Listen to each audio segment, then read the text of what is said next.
Age isn't what decides this. Most people just think it is. Today, we're breaking down what women actually respond to, mature man or young man, and the real answer is going to surprise a lot of you. Here's the debate everyone's had at some point. Older, more established men, or younger, more energetic ones. Which one do women actually prefer? Most people answer this the wrong way because they're asking the wrong question. They think this is about age, a number on a birth certificate, 25 versus 35 versus 45. It's not really. What women actually respond to isn't age. It's a specific set of psychological traits that happen to show up more often at certain ages, but aren't guaranteed by age at all. There are 25-year-olds with more emotional maturity than some 40-year-olds, and there are 40-year-olds still operating with the emotional toolkit of a teenager. Age is a correlation, not a cause. Stick around because Block 6 covers the hidden downside of maturity that almost nobody talks about.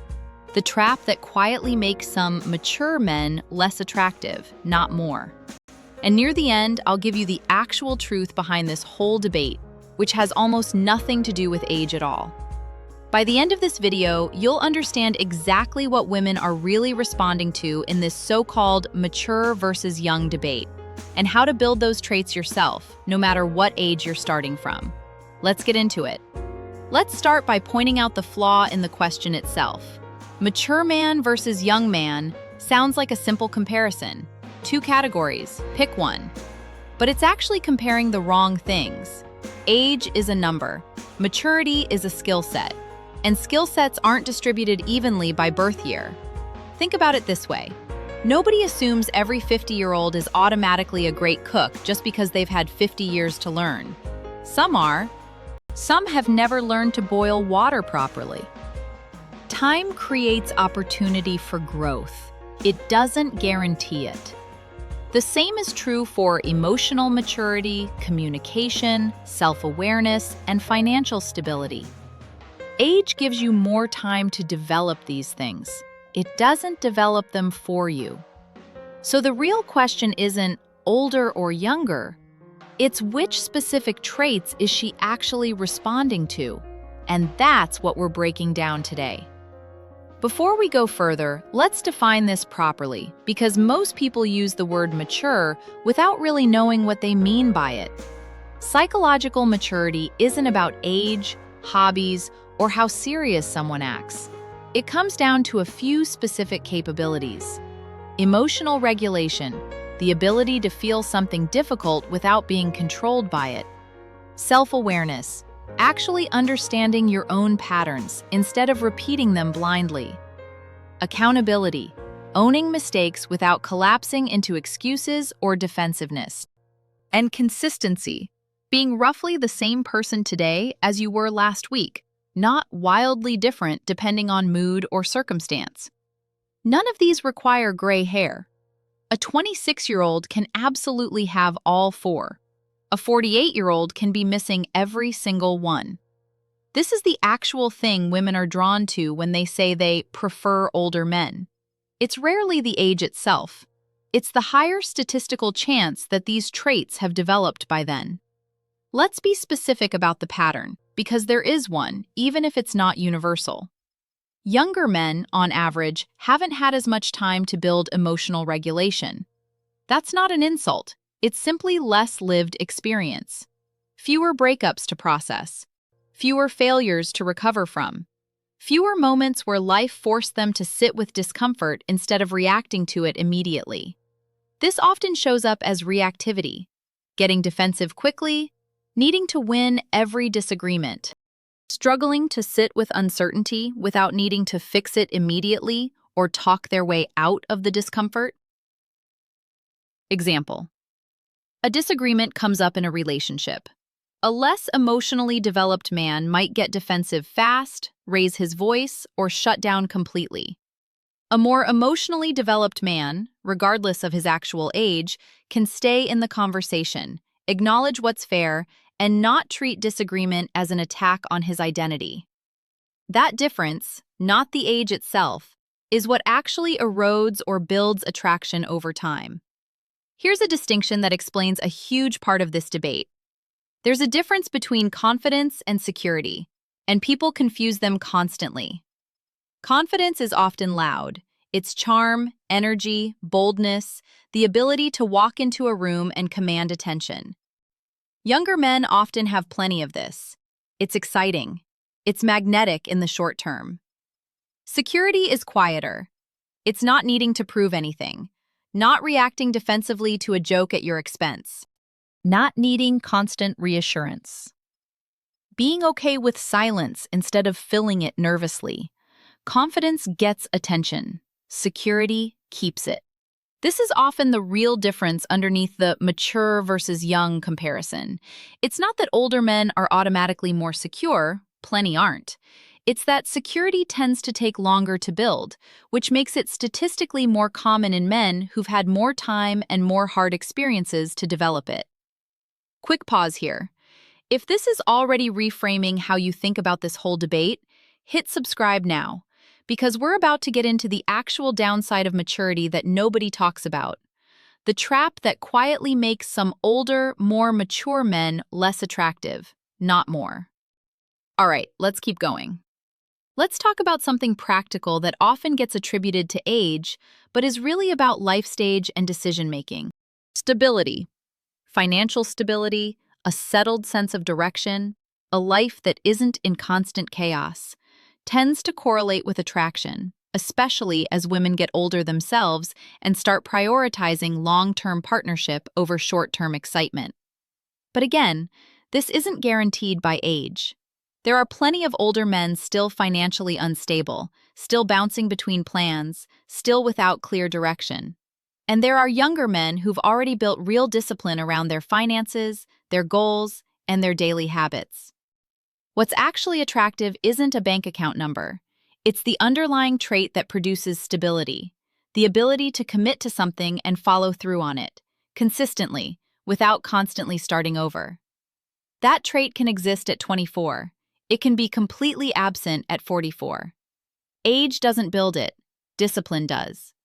Now here's the part almost nobody talks about, and it's important. Maturity, taken too far or misunderstood, can slide into something far less attractive: complacency.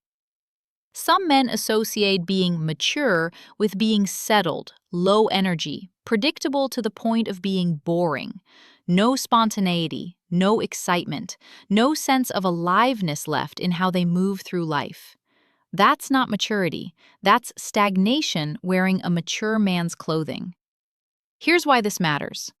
Women aren't just looking for stability.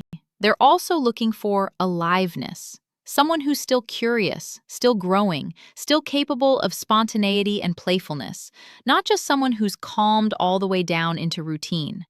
A man who's emotionally regulated but also completely lost his sense of adventure isn't more attractive than a chaotic 25-year-old. He's just differently unattractive. The goal was never to trade excitement for stability entirely. It's to have both. This is exactly where some older men lose ground they think their age should have earned them. Security without aliveness starts to feel like being with a roommate, not a partner. To be fair to the other side of this, younger men often bring something valuable to the table that maturity, if unchecked, can quietly erase. Energy, genuine excitement about life, a willingness to be spontaneous, to try things, to not have everything figured out and planned 3 steps in advance.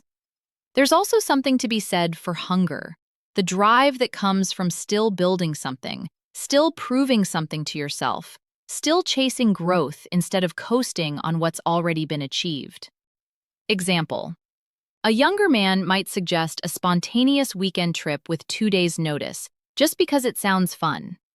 A more settled man might need every detail planned a month in advance, and even then hesitate to break from routine. That spontaneity isn't immaturity, it's aliveness, and it's genuinely attractive, as long as it's paired with enough emotional stability that it doesn't tip into chaos. Now, before we get to the real answer here, there's one more piece to this that changes the entire conversation. Most people assume this comes down to picking a side, older or younger, stable or exciting. But that's actually the wrong framework entirely. And once you see why, this whole debate stops making sense the way it's usually framed. That's coming up right now. Here it is. The actual truth behind this entire debate. Women aren't choosing between mature and young as categories. They're choosing between specific traits, and those traits simply happen to correlate loosely with age, not perfectly. What's actually attractive is a specific combination: emotional regulation without becoming boring, stability without becoming complacent, confidence without becoming defensive, security without losing aliveness and spontaneity. That combination isn't reserved for any particular age bracket. A 26-year-old who's done real inner work can absolutely embody it. A 50-year-old who's coasted on autopilot for 2 decades might completely lack it. This is why you'll see women choose younger men who feel unusually grounded over older men who feel emotionally stuck. And you'll see women choose older men who still feel playful and alive over younger men who are reactive and unstable. It was never really about the number. It was always about the traits hiding underneath that number. So what does this mean practically, whatever age you're starting from? If you're younger, the work is building emotional regulation early. Learning to sit with discomfort instead of reacting to it. Practicing accountability instead of defensiveness. Building consistency, even in small things, so your character isn't dependent on your mood that day. If you're older, the work looks different. It's making sure stability hasn't quietly turned into stagnation. Keeping some spontaneity alive. Staying curious. Making sure mature doesn't become a polite word for checked out. Either direction, the target is the same combination: groundedness with aliveness. Stability with spontaneity, confidence with humility. That's the actual profile that consistently pulls people in, completely independent of the number on a birth certificate. Let's bring it all together. The mature versus young debate was never really about age.